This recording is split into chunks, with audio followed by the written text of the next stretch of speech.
Record Breakers in 3, 2, 1.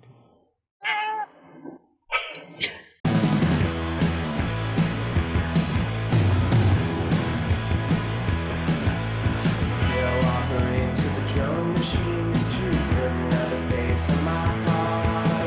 The star symbol is streaming color, the eye symbol repeating. Not gonna be held back by the range's hour. No reaction without pain, I got far. That pedal pain just gotta give up the throw today.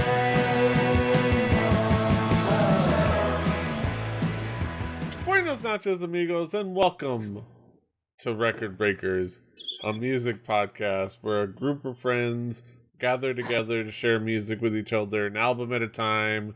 It's like a little book club for music, where we share and care and enjoy new music and expand our horizons. I'm PD Rave. You can call me by that name, or Peter, or other things. Here with me is my team, my squad, my crew. We've got David. PD Rave, in all seriousness, like actually, for real, PD, I'm just going to say this. I really think we should turn off the YouTube comments for this episode. Like, for real. Probably. Like, I'm not joking. Probably. We've got Drew. I hope you leave the meowing, because that was funny. And of course, in our rotating fourth chair, we've got Matt. Howdy. We're here to talk about an album. We're here to talk about some music. And the provider of the album this week is Drew. Drew, what have you brought for us this week? Well, this was something that the lead up to this, all of the marketing as the singles were dropping, the social media, all struck me as clever. So it was something that I was interested in it, like, as it was coming out. Especially since, like, the thing you know him for was super a gimmick. So I was interested to hear actually what he would do with a full album. Montero Lamar Hill, otherwise known as Lil Nas X, I wanted to bring his first full album, Montero. Let's talk about expectations coming into this album. David, what were your expectations coming into this album? My expectations for this album were essentially an extension of the EP that came out after Old Town Road. Lil Nas X has shown a knack for having the skill and the ability to craft a decent pop song with a solid hook and a solid chorus. And I expected that. I also expected Lil Nas X to have some stories to tell about his personal life, because that's kind of his brand.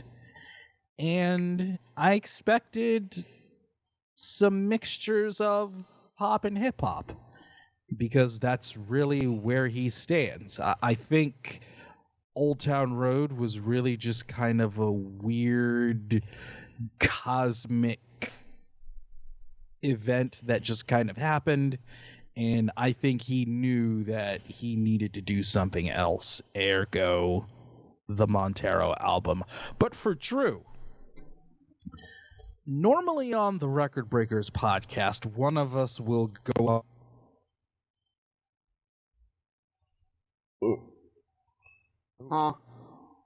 Wait.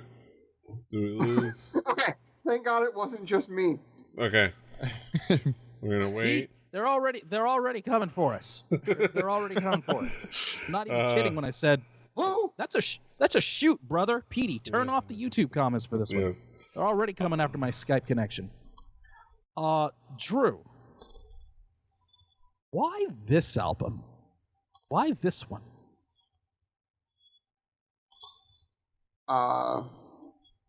because it was the one that came out, and having heard it, having been excited about it when it was coming out, and then listening to it, I think there was a lot being said on this album. I guess it gets a little bit into my A block, but I got a certain energy off of it that I got from something Brett brought long ago, art pop. Yeah. I got a similar sort of energy off of it. I do enjoy the work of Miss Germanata. Yeah. It's something of a, as someone who grew up in the punk rock scene, of put who you are on it no matter what, and that representation being something that brings people together. I think that art pop and Lady Gaga in general did that for a generation of people, and I think Lil Nas X does that for a generation of kids who maybe don't have that all the time, for various reasons that we'll probably get into when we go track by track. Yes. Matt, what were your expectations coming into this album? I'm curious. Yes, this is part of also the reason. Yes, this is the real reason he brought it, I'm pretty sure. I was going to bring this album otherwise, but then you were coming up, and I was like, I think even before we knew you were going to be a rotating chair, I said, yo, I called dibs on Montero in the Slack at some point. Yeah. That sounds right. I had checked out Old Town Road. I probably, listened long enough that I was like, okay, I now understand the reference. I can stop listening now. Yeah. And then I may have also, whatever. I was aware of the hoopla over the Nike shoes, and I'm like, that's a thing that's happening. And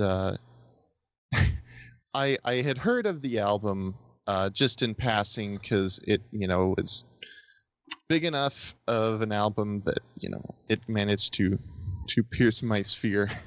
Yes. But other than that, I had heard of it. I didn't really have any interest in listening to it because it's typically not my genre, and we'll see if this broke that streak or not. Yes. I was anticipating hearing the hip hop, hearing the pop. I kind of I know. Obviously, Montero, I listened to it. I watched the video when it came out, and I listened to it. Industry Baby, I listened to that when it came out. I'm familiar with those tracks. I'm familiar with a couple of the hits, and so I had a just inkling of what was to come. But I had an inkling of what was to come musically and sound-wise, and I was eager to dive in. Let's talk about it musically. Drew, how would you describe this album musically? Well, it's funny that you talk about that too, because to me, and that Matt brought up the shoes. The lead up, the marketing, the singles, his social media plays, like I've said before with someone like Donald Glover, like I said about art pop, that vision, I think that there are certain artists that understand that whole package goes into something, and I think that Lil Nas X here did that very well. Because there was that lead up. You did hear the things about the Satan shoot. What is that thing? And then you go and look at the video and you're like, oh, okay, he's poking at these sorts of ideas, right? But taking the album on its own, and focusing on that, like I was saying, there's an energy to this record that I think is really, really amazing. Old Town Road was a thing that sort of caught fire. From him being sort of a goofy internet personality type of guy, and it caught fire in a really weird way, but it was catchy, right? The dude knows how to make catchy hooks, and how to utilize catchy hooks, and how to make a cool song.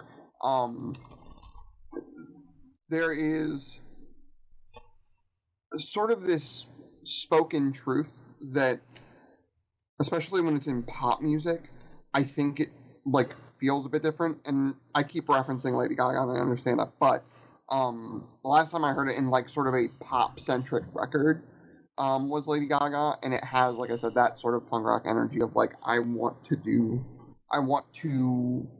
say my truth. I want to be loud about this, and I'm okay with being loud about this.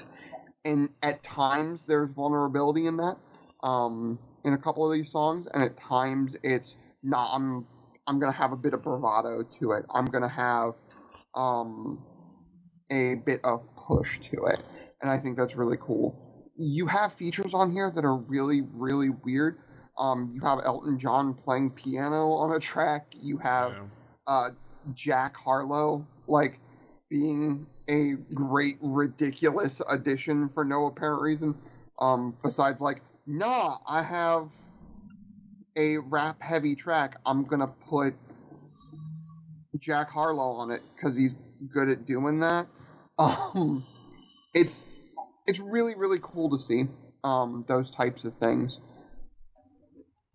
But it's all bolstered by these like really, really catchy hooks and this sort of vulnerability and willingness to be like, nah, rap doesn't, let's call it like it is, rap doesn't really have many gay icons.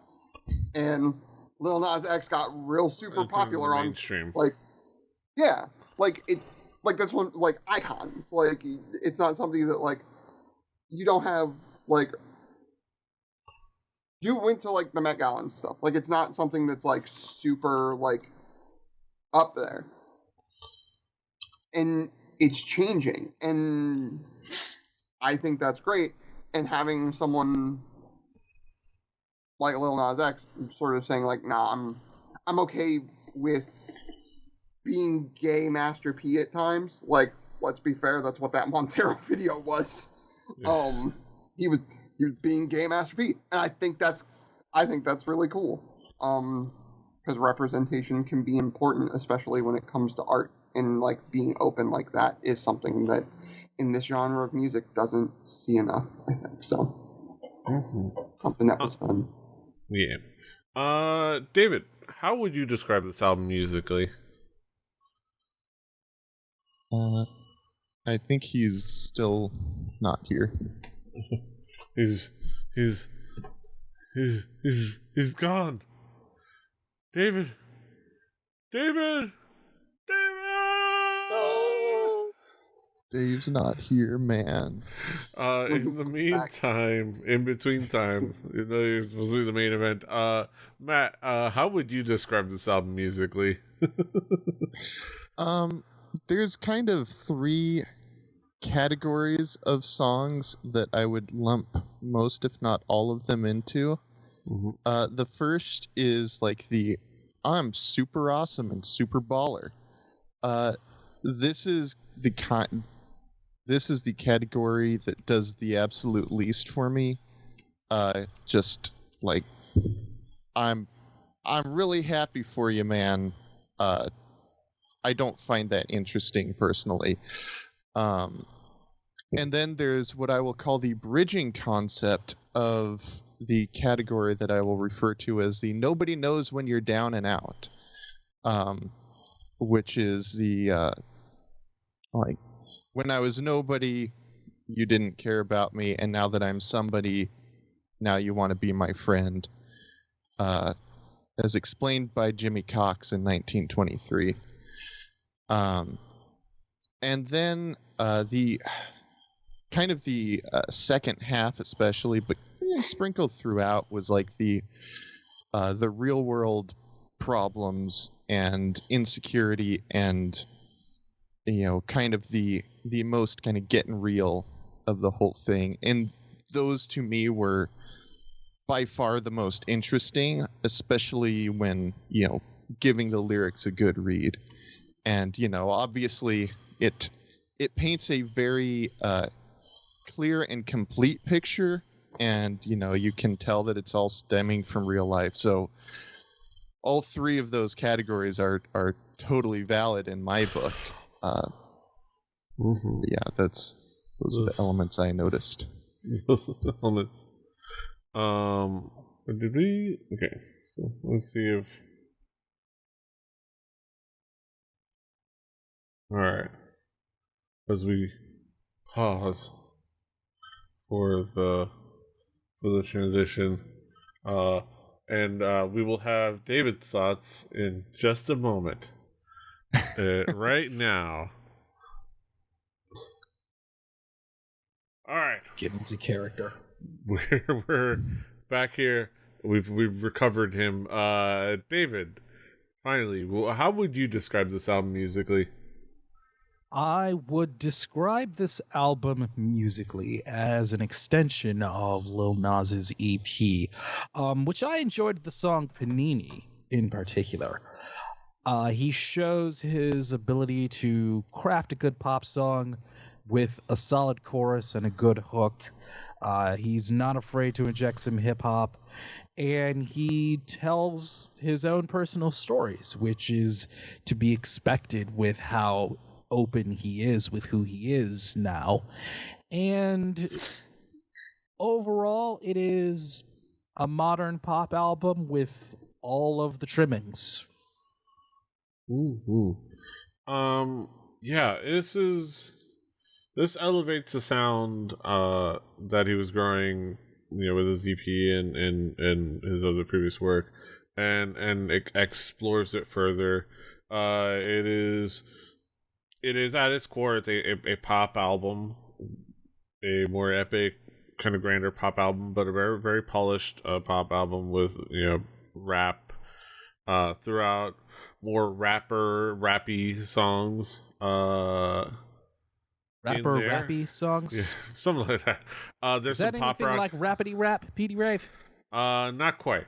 But there's some more like pop rock influences, power pop, like feels in there, and there's some like more ballady moments, but it is at its core, it is a pop rap and pop album.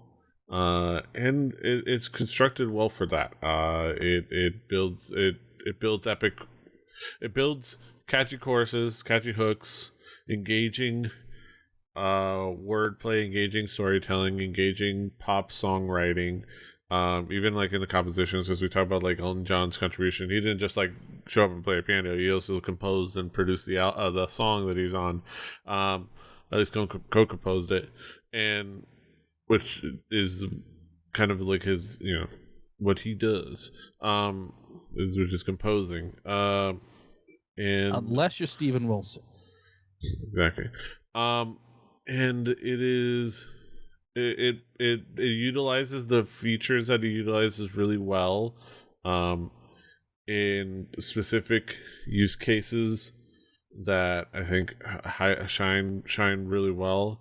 But yeah, overall, like it has this very personal feel to it, to quite a bit of the moments, and I enjoy, just like the braggadocious moments of the hip hop album. So I enjoy those a little bit more.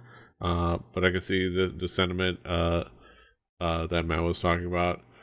But like you said, the more deeply personal journey stuff is some of the stronger moments on this album. And yeah, let's talk about the songs specifically. Let's talk about tracks. Drew, how would you describe what would be some of the key tracks to zero in on? Well, starting out with Montero, I think Montero is a really catchy song. The thematics behind it, very strong way to enter. Going with Also known as Call Me By Your Name. Yes. Yeah. But not You Never Even Called Me By Your Name. Or my name. Different song. Dead Right Now, having a little bit like darker feeling of a song, I think is cool. And a very rap centric feel to that, I think is smart. And I'd be remiss if I didn't mention Industry Baby, because a bravado. It's inescapable. Yes. One, it's a great song. It's a catchy song. It's a bravado hip hop track. Like I was saying, David missed this part. In a genre that is known for bravado, but not necessarily known for homosexuality, using that as part of the bravado and part of like the "hey, this is who I am" sort of thing.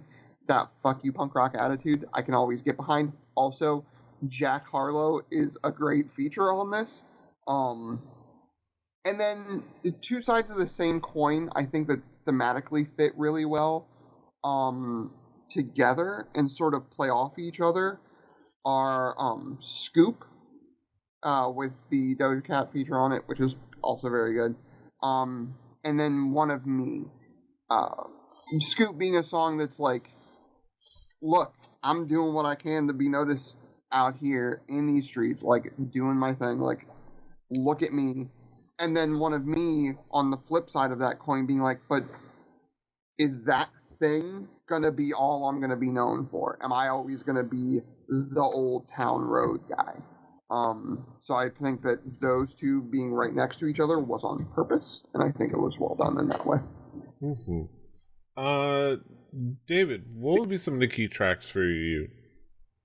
Dead Right Now, starting off, track 2. I think Nas X shows his vocal talents as a singer and as a rapper, and I thought this track was really well done. I think One of Me was a song that was really well composed. I think the verse and the chorus really blend together really well. I especially want to mention Dollar Sign Slime with the incomparable Megan Thee Stallion.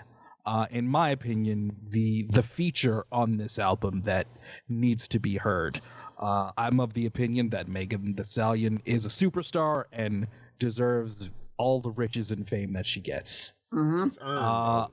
I will second that.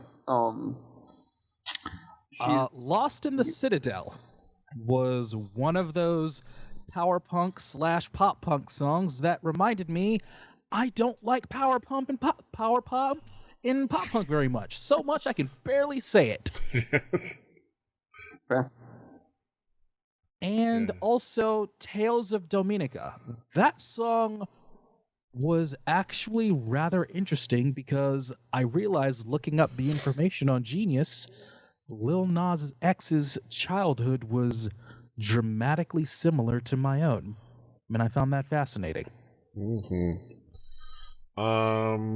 Matt, what would be some of the key tracks for you? Montero, the opening track. I got partway into it and I realized, oh hey, it's the flamenco chord progression. So it was nice, like just that little handhold that I can hold on to of familiarity. Dead Right Now, this is the first in a few of the now that I'm successful, it's only now that you want me. And I think what it is that I'm just bombarded, for lack of a better term, with this similar story that it just has kind of lost its punch with me, and I just get kind of not as interested. I get a little annoyed hearing it, not this song in particular, but just like I immediately realize, oh, it's one of these. Okay. That's what I want. This was a one of the ones I liked. This one kind of talking about the kind of insecurity and really tapping into what he wants, shockingly enough. And the ending had this nice little bass doing this nice little slide with the intervals that was really cool. One of Me, it was probably a little too much to hope for Elton John to do a rap verse. That would be awesome. Holy shit. But it would have been awesome. Yes. But even then, I was hoping for a little more presence than It's like, oh, the song's over, and I guess it was barely just the noticed piano. him, to be honest. Yeah, same. Like, I realized that this was the song, and then I listened, and I heard some piano in the background, basically. But that's. I would have liked to, hear a little more of him, just because it would have been interesting. Am I Dreaming? This one was sufficiently melancholy for me. Put me in a weird headspace at work. So there's that. You're welcome.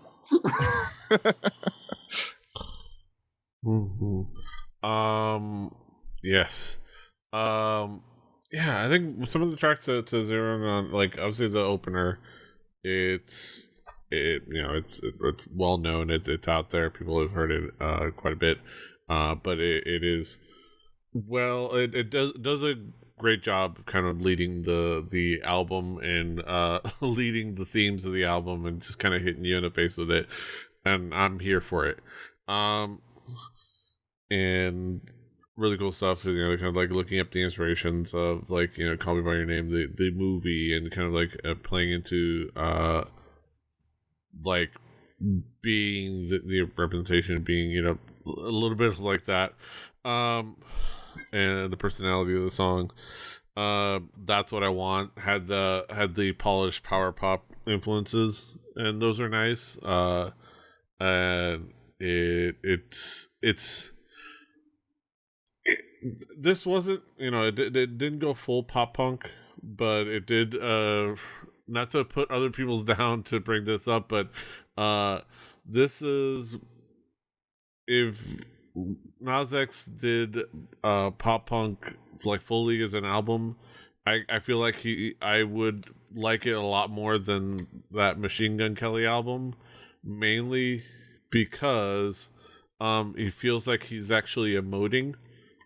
The thing that I have complained. Yeah, credit to Lil Nas X. Not a lot of pitch correction on this. Yeah, and right. Also he doesn't sound bored. Like, the thing to me about that entire record, and I didn't mention this, but Lost in the Citadel, what it does great that I wish the Machine Gun Kelly album would have was it was like, oh hey, here's some pop punk sort of sound. The dude that's known for rapping is still rapping instead of trying to sing. And then correct. when he and then when he sings, he just doesn't sound like he's bored out of his mind or on Valium. And that's a sound that you can go for, but I'm sorry, but if you're gonna go for that sound, you better be Vanilla Fudge. That's you better be. And what we're saying is, Lil Nas X did not do that here. Exactly, and he gives us a great emotion. It gives us great energy, and he emotes, and he does it so much better.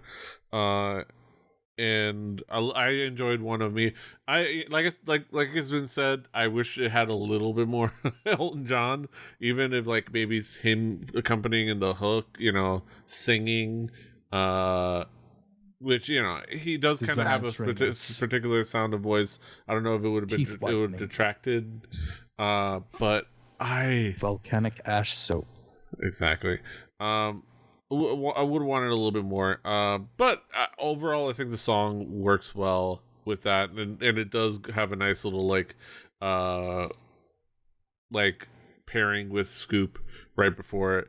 Scoop, I think it's fun because you look up and realize, oh yeah, Scoop is the song that was the first hint that of him talking fully out and opening up about sexuality, which was the line of I ain't talking guns when I ask where your dick at, and with it, which is, I love his, that's just a great line.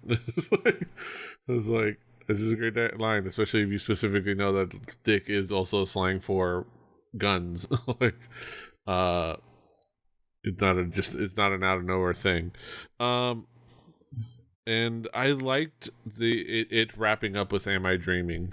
It's a bare bones song, and it's a very, it's a very direct song, but I liked it as a nice little like goodbye little performance, and I think Miley Cyrus did a fantastic job with her performance there, and I liked their vocals and how they interplayed with each other, and I liked the emotion of it, and I liked, it's like, okay, the song for the both of them connecting as two young needing to grow up in the public space while also being queer and like and being that, and like having to reconcile all that, and all the pressure that comes from that is beautiful and nice, and it's a nice little lovely emotional ending to the album, and I think it wraps things up nicely. But yeah, let's bring it back around the horn and talk about some conclusive thoughts. David, how would you conclude on this album as a whole? I'm not going to judge the album for things that it doesn't do. I'm going to judge the album for what it does and what it is. And I will say it's okay. Start to finish, it's an okay pop album with some interesting things going on. I think as the album went on, it got a little repetitive. I think maybe one or two tracks could have been taken off, but he's writing songs and telling stories that his fans will relate to and will love, and that's awesome. I would say that the very braggadocious, in-your-face bravado is not my cup of tea. I do enjoy my music to be a little bit more subtle and a little bit more clever, but that's fine. I'm not going to knock him for that. This was a 41-minute album, and it felt longer for me, which is why I say one or two tracks might have been cut without much being lost. But he knows how to craft a good song. He knows a good chorus. He knows a good hook. He can flow. And I definitely believe that his best work is still very much ahead of him. I am much more interested in 25, 26, 27-year-old Lil Nas X than I am 20, 21-year-old Lil Nas X. I am interested in what he's going to come out with 5 years from now. But this album was okay. On the Anthony Fantano scale, I would probably give it a strong 6 to a light 7. Mm-hmm. Matt, how would you conclude on this album as a whole? Every time somebody brings a I'm gonna say rap album, in this case rap and hip hop and pop, I get excited that maybe this will finally be the album that really kind of busts the door on the genre open for me. This wasn't it. Yeah. Reading the lyrics definitely gave me, I'm glad I took the time to do that, because it gave me a deeper appreciation for the songs, even if it did leave me in a weird funk. But at the end of the day, I think I would really enjoy most of those lyrics more if they were a different genre. And that's just, kind of where I'm at right now. But overall, I'm glad I listened to it. There was some interesting content, but it's still not for me. Mm-hmm. Yeah, I think this was a fun listen. This is a fun, polished pop experience. I thoroughly enjoyed it. I was along for the ride. There's a lot of cool mixes of sounds and cool, good hooks. Good pop record. It is good to like see the growth, and it does make you excited for going forward to the further along in Lil Nas X's career. A couple of years from now, the next record and the next record, he's gonna grow. He's gonna keep growing, and it's gonna only get better. And it's only going to get more diverse. And he's gonna, he has this, definitely has a team ready and available for him to help him grow that sound and help him grow that pop sound. But it's all for the best, and it's all going to kind of like expand the Lil Nas X universe of music, and makes you excited for it overall. It's definitely, it proven to exist in a space beyond just the memes that were at the beginning. This is a fully realized album, and it's a portend of good things to come. But yeah, last but not least, Drew, how would you conclude on this album as a whole? There are some missed opportunities on this record. I do not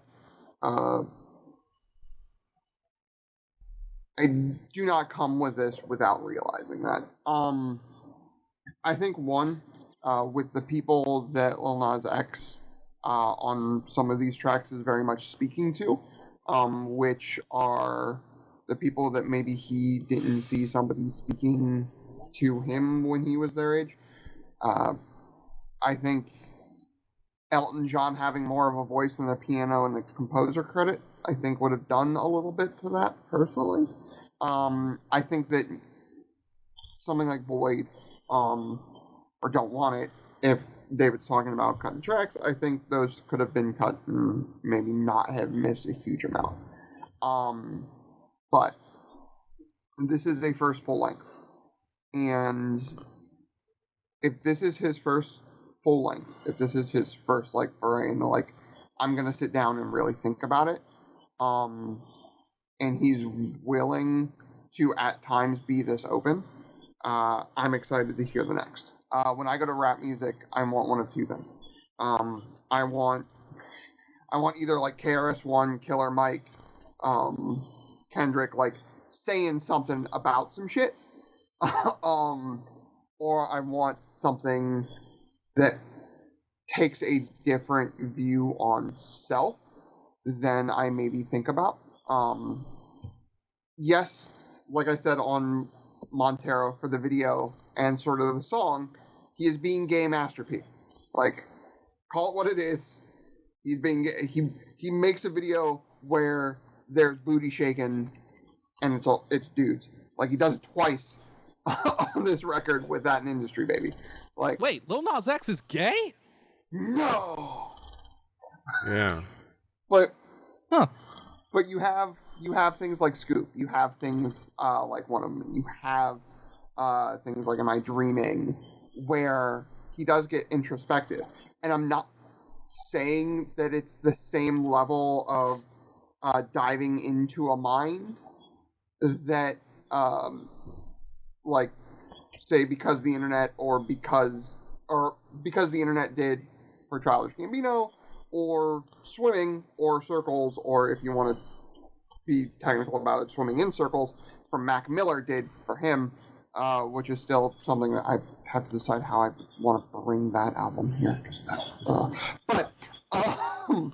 But it does that, right? It does I'm going to be open about some stuff that maybe makes me a little bit more vulnerable, because there are other people out there that maybe feel this way and aren't in a place to say it.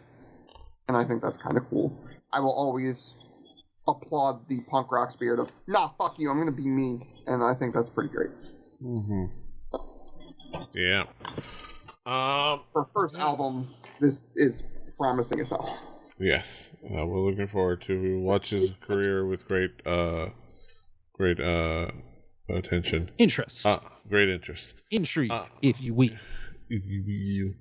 Yeah, those are our thoughts on Lil Nas X's Montero. Now we get to the main event of the evening, the moment we've all been waiting for, our haiku reviews, where we sum it all up in poetic form with the 575. Boom, boom, boom. Let's get down to the nitty gritty. Haiku numero uno. David, what is your haiku? It wasn't too bad. Solid pop, hip hop mashup. No shade. It was fine. Matt, what is your haiku? Curious to try. Compelling lyric content. Not my entry point. My haiku. Montero's opus. Polished but still personal. A fun pop epic. And last but not least, Drew, what is your haiku? I will always love an artist pushing their heart, leaving it open. Mm-hmm. And those are our thoughts on Lil Nas X's Montero. You can, of course, find it on our Spotify playlist. Play Record Breakers, the home game. Do your due diligence and your due diligence. Check out both playlists, one with the episodes and one without the episodes, on that Spotify playlist. It's finally his turn. We get to the main event. I think, yes, we get to. Got a lot of main events. Yes, yeah. Exactly. So there's no like I said, there's 4 main events, which means there's no main event. Exactly. The next week's record is going to be provided by old Matthew Squiggles Walton. Squigs, what have you got for us next week? You know, I've been thinking it's been a little too high concept lately. You know, we had 2 capital J jazz albums in a row. We had Far Out experimental synthesizer. We've had Montero. It's time to get a little more grounded. More of the people. It's time for the Jethro Tull Christmas album. Yes, it is that time of year. The Jethro Tull Christmas album. So look forward to that festive album. But that'll be next week, and this is this week. And you can, of course, find us all over the internet as I press the button and have Squiggles play us out. You can, of course, find us all over the internet. David is at Call Me DJM. Drew is at XDruciferX. I'm at PD Rave. Matt's at Emmerich W. The show's at 4 Record Breakers. That's the number 4 Record Breakers. RecordBreakersPodcast.com. RecordBreakersPodcast@gmail.com. Rebelli.net for listen to other shows. Rebelli TV on YouTube and on Twitch. Follow us live on Twitch for this podcast where we stream it live. Go into your podcatcher of choice, everybody, and give Record Breakers a good review. PD Rave works really hard on making it happen. Mm-hmm. Don't be a hater. Catch us live on Rebelli TV for this and other streams, including lately our The Witcher 3 streams, where me and Daisy coaches me in the world of the witching as I go through that game. It's been a heck of a time. And other things. I'm going to try to get back on Mass Effect and other things. But yeah, check it out all Rebelli TV on Twitch and on YouTube. Follow us everywhere, like, share, check us out where you find podcasts, including Google Podcasts, Apple Podcasts, Amazon Podcasts, Amazon Music Podcasts, all the places. Like, share, subscribe, do all the things. Until next time, hasta los huevos.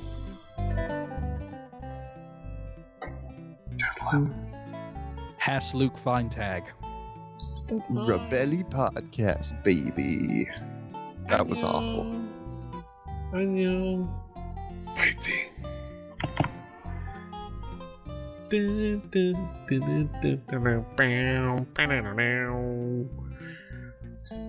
I'm still not used to hearing it at 1x speed, even though I recorded it.